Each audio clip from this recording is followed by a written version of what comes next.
Hello and welcome to all of you. स्वागत है आप सबका मेरे YouTube channel Vivek Kumar YouTube channel पे। डेली सुबह 9 बजे आपको मेरे चैनल पे वीडियो मिलेगी। अगर एक से ज़्यादा वीडियो हैं वो लंच और इवनिंग में भी आपको मिल सकती हैं। तो चलिए शुरू करते हैं।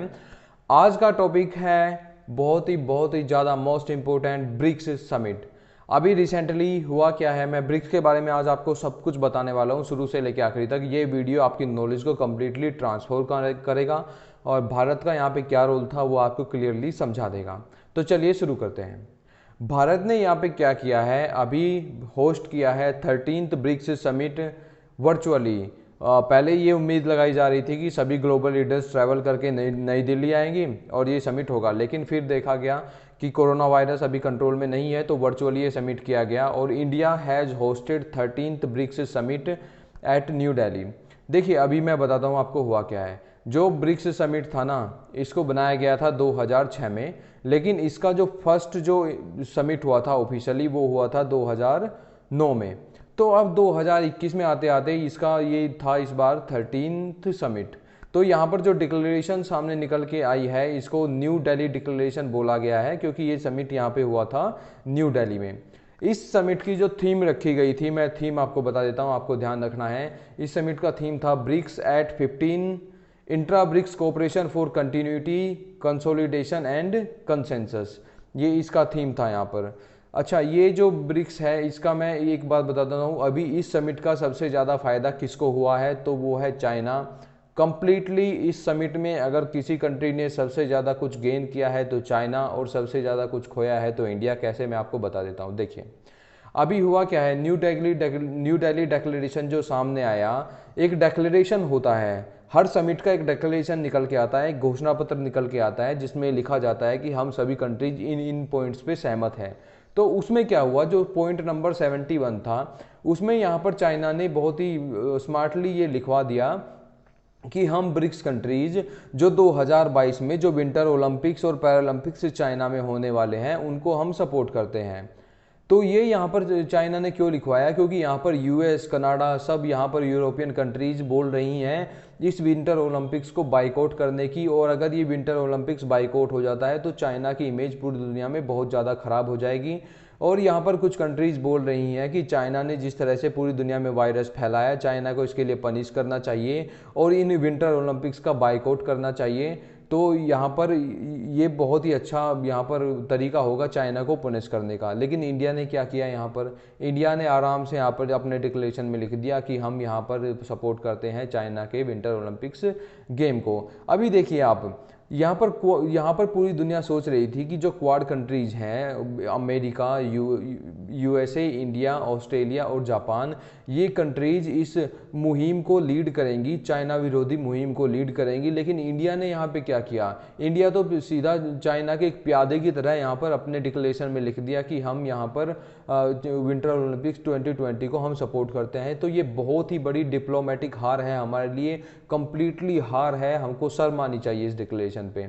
इसके अलावा मैं बता देता हूँ, यहाँ पर अभी जो ये ब्रिक्स है इसमें यहाँ पर हमने ब्रिक्स कंट्रीज ने एक मिलके बनाया है न्यू डेवलपमेंट बैंक, जिसको ब्रिक्स बैंक भी बोलते हैं। इस ब्रिक्स बैंक में 3 नए कंट्री ऐड हुए हैं, आपको ध्यान रख लेना चाहिए। यहाँ पर बांग्लादेश, यूएई और उरुग्वे, ये 3 कंट्रीज जिसमें यहाँ पर ऐड हुए हैं। और ब्रिक्स बैंक का जो हेडक्वार्टर है वो है शंघाई, चाइना में। ये आपको ध्यान रखना चाहिए। अब मैं ब्रिक्स के बारे में एक क्विक इन्फॉर्मेशन आपको दे देता हूँ। ब्रिक्स कंट्री जो है वर्ल्ड की 41 पॉपुलेशन ब्रिक्स कंट्रीज में निवास करती हैं। पूरी दुनिया का 30% लैंड ब्रिक्स कंट्रीज का है और पूरी दुनिया का जो ट्रेड है उसमें 16% यहाँ पर ट्रेड ब्रिक्स कंट्री के बीच में होता है। और पूरी दुनिया की जो जीडीपी है उसका 24% जीडीपी यहाँ पर ब्रिक्स कंट्रीज के पास है, ठीक है ना। लेकिन अभी वेस्टर्न कंट्रीज यहाँ पर क्या बोलती हैं, वेस्टर्न कंट्रीज यहाँ पर देखती हैं ब्रिक्स को चाइना सेंटर्ड। अभी यूएस के लोगों से आप पूछेंगे इस बारे में, देखिए ब्रिक्स को यहाँ पर वेस्टर्न कंट्रीज यहाँ पर बोलती हैं कि एक चाइना लेड ग्रुप है। और यहाँ पर अब जब यूएस की तरफ से आप देखेंगे तो वो देखते हैं कि देखिए यूएस क्या कर रहा है, यहाँ पर जो शंघाई कोऑपरेशन ऑर्गेनाइजेशन है जो चाइना लीड ग्रुप्स है, और जो यहाँ पर ब्रिक्स है जो भी, ये भी चाइना लीड ग्रुप्स है। तो यहाँ पर जो है इंडिया पार्टनरशिप कर रहा है और हमारे साथ भी यहाँ पर बोल रहा है कि हम पार्टनरशिप करेंगे, तो ये बात उन लोगों को बिल्कुल भी हजम नहीं हो रही है।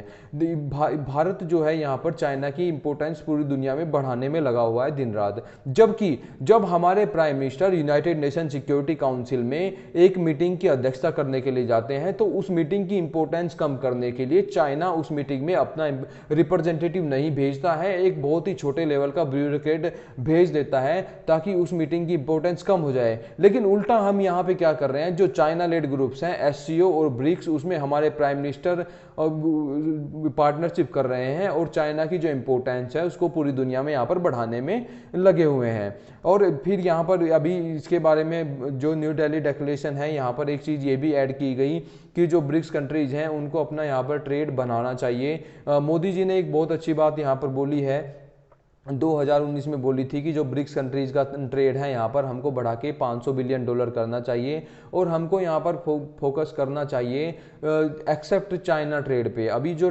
ट्रेड हो रहा है ब्रिक्स कंट्रीज का, सबका चाइना के साथ ट्रेड हो रहा है, भारत का भी चाइना के साथ, रशिया के भी चाइना के साथ, साउथ अफ्रीका भी चाइना के साथ, ब्राजील भी चाइना के साथ, लेकिन इंट्रा ट्रेड इनका कुछ भी नहीं है। सब जो ट्रेड है मेजरली वो चाइना के साथ हो रहा है। तो अभी यहाँ पर एक बात बोली गई है कि इंट्रा आपस में भी हमको ट्रेड यहाँ पर बढ़ाना चाहिए। ठीक है, अभी इस ग्रुप के बारे में मैं आपको बता देता हूं। यहाँ पर 3 मेन फोकस पॉइंट यहाँ पर भारत ने रखे हैं सामने। भारत ने बोला है कि हमको बात करनी चाहिए पॉलिटिकल सिक्योरिटीज पे, दूसरा हमको इकोनॉमिक एंड फाइनेंशियल इश्यूज पे, तीसरा हमको कल्चरल एंड पीपल कॉन्टैक्ट पे। ठीक है ना। अब पॉलिटिकल सिक्योरिटीज के बारे में मैं बात करूं तो इंडिया बोल रहा है कि यहाँ पर यूनाइटेड नेशन सिक्योरिटी काउंसिल का विस्तार होना चाहिए। तो इंडिया के इस प्रपोजल को यहाँ पर कोई भी सपोर्ट नहीं कर रहा है, चाइना बिल्कुल भी सपोर्ट नहीं कर रहा है। इंडिया बहुत दिनों से यहाँ पर मांग कर रहा है कि यूएनएससी में रिफॉर्म्स किया जाए, लेकिन चाइना की तरफ से यहाँ पर जीरो रिस्पॉन्स है। और आप देख लेना, अगर भविष्य में कभी भी ऐसा हो जाता है ना कि भारत को यहाँ पर परमानेंट सीट मिलने की, हाइपोथेटिकली मिलेगी ही नहीं, अगर मिलने की बात भी आ जाती है ना, तो वहाँ पर वीटो पावर करेगा चाइना की भारत को ये सीट नहीं मिलनी चाहिए।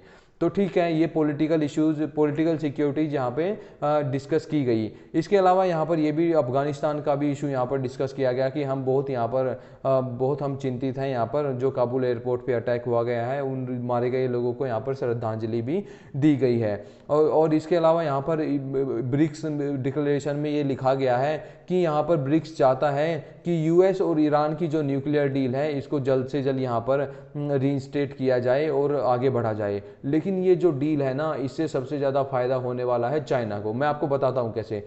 चाइना ईरान में इन्वेस्ट करने वाला है $400 बिलियन, ह्यूज अमाउंट, ह्यूज।